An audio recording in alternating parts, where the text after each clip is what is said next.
The Daily Bible Read Along for October 26th, 2021. The Gospel of John, chapter 19.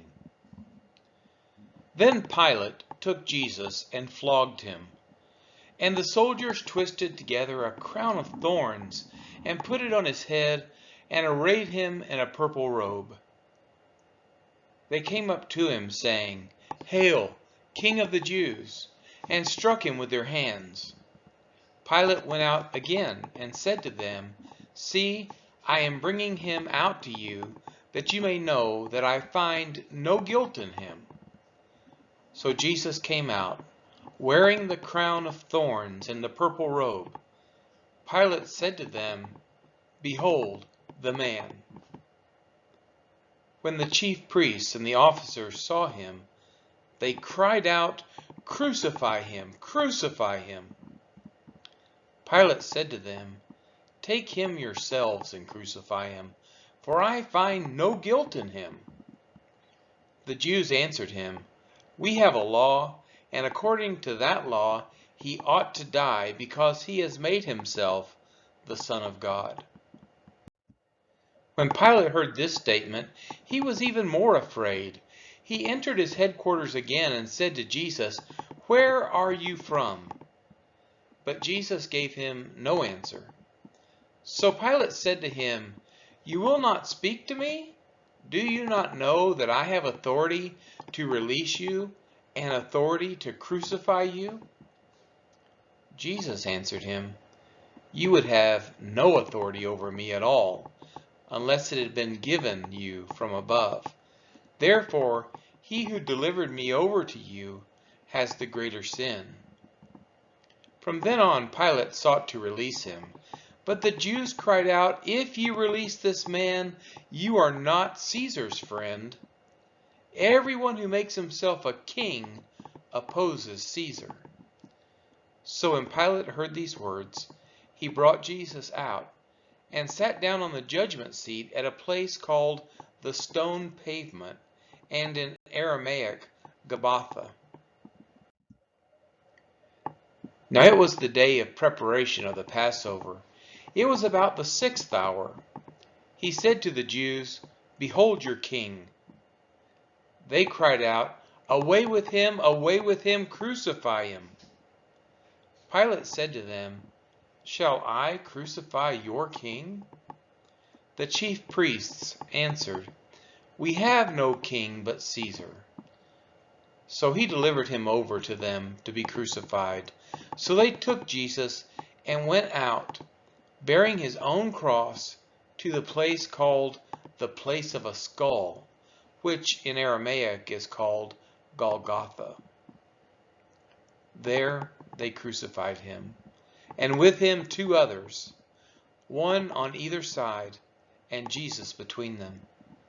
Pilate also wrote an inscription and put it on the cross. It read, "Jesus of Nazareth, the King of the Jews." Many of the Jews read this inscription, for the place where Jesus was crucified was near the city, and it was written in Aramaic and in Latin and in Greek. So the chief priests of the Jews said to Pilate, "Do not write the King of the Jews, but rather, this man said, 'I am the King of the Jews.'" Pilate answered, "What I have written, I have written." When the soldiers had crucified Jesus, they took his garments and divided them into 4 parts, 1 part for each soldier, also his tunic. But the tunic was seamless, woven in one piece from top to bottom.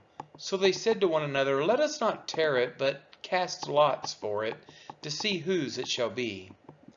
This was to fulfill Scripture, which says, "They divided my garments among them, and for my clothing they cast lots." So the soldiers did these things, but standing by the cross of Jesus were his mother and his mother's sister, Mary the wife of Clopas, and Mary Magdalene. When Jesus saw his mother and the disciple whom he loved standing nearby, he said to his mother, "Woman, behold your son." Then he said to the disciple, "Behold your mother." And from that hour the disciple took her to his own home. After this, Jesus, knowing that all was now finished, said to fulfill the scripture, "I thirst." A jar full of sour wine stood there, and they put a sponge full of the sour wine on a hyssop branch and held it to his mouth. When Jesus had received the sour wine, he said, "It is finished."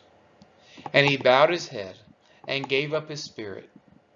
Since it was the day of preparation, and so that the bodies would not remain on the cross on the Sabbath, for the Sabbath was a high day, the Jews asked Pilate that their legs might be broken and that they might be taken away. So the soldiers came and broke the legs of the first and of the other who had been crucified with him. But when they came to Jesus and saw that he was already dead, they did not break his legs. But one of the soldiers pierced his side with a spear, and at once there came out blood and water. He who saw it has borne witness. His testimony is true, and he knows that he is telling the truth, that you also may believe. For these things took place, that the scripture might be fulfilled. Not one of his bones will be broken. And again, another scripture says, "They will look on him whom they have pierced." After these things, Joseph of Arimathea, who was a disciple of Jesus, but secretly, for fear of the Jews, asked Pilate that he might take away the body of Jesus. And Pilate gave him permission, so he came and took away his body. Nicodemus also, who earlier had come to Jesus by night, came bringing a mixture of myrrh and aloes, about 75 pounds in weight. So they took the body of Jesus and bound it in linen cloths with the spices, as is the burial custom of the Jews. Now in the place where he was crucified there was a garden, and in the garden a new tomb in which no one had yet been laid. So because of the Jewish day of preparation, since the tomb was close at hand, they laid Jesus there. This has been the reading of John chapter 19.